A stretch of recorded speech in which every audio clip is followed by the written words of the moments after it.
Hello বন্ধুরা, আমি তোমাদের নতুন বন্ধু।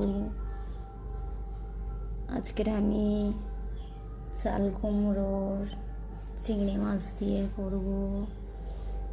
তোমরা দেখো ঠিক করতে পারে কি না। কড়াইতে তেল দিলাম,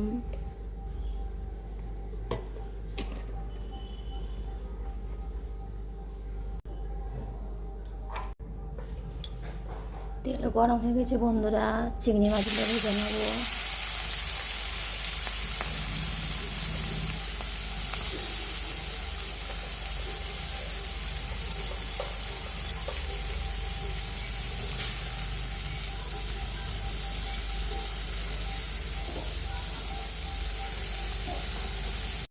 বন্ধুরা লাল লাল হয়ে এসছে, একবার উল্টে দেবো,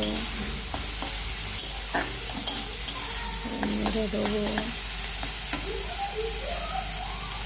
বন্ধুরা এবার নামিয়ে নেব, ভাজা হয়ে গেছে। ফের একটু কড়াইতে তেল দিয়ে দিলাম। বন্ধুরা 5 ফোড়ন দিয়ে দেবো, পেঁয়াজ দেবো, লঙ্কা দেবো,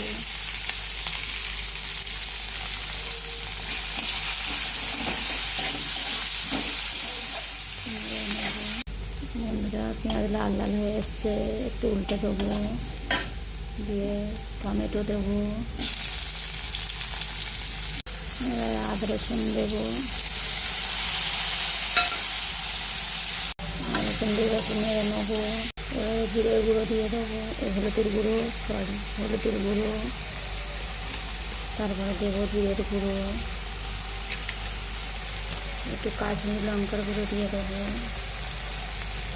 বন্ধুরা দিয়ে একটু নেড়ে নেবো। বন্ধুরা তেল ছেড়ে দিয়েছে, এবারে সিদ্ধ করে রাখা চাল কুমড়ো আলু দিয়ে দেবো, একটু নেড়ে নেবো। যেহেতু সিদ্ধ করে রাখা আছে সেই জন্য জল দেবো না, নেড়ে নেড়েই করে নেবো। এবার চিংড়ি মাছগুলোও দিয়ে দেবো।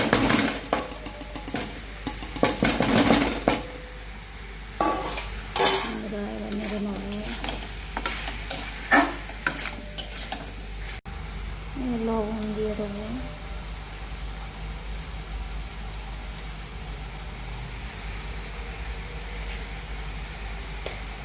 এবার চাপা দিয়ে দেবো। বন্ধুরা এবার নেড়ে দেবো। বন্ধুরা গরম মশলা দিয়ে বন্ধুরা নামিয়ে নিলাম। কেমন হয়েছে অবশ্যই কমেন্টে জানাবে।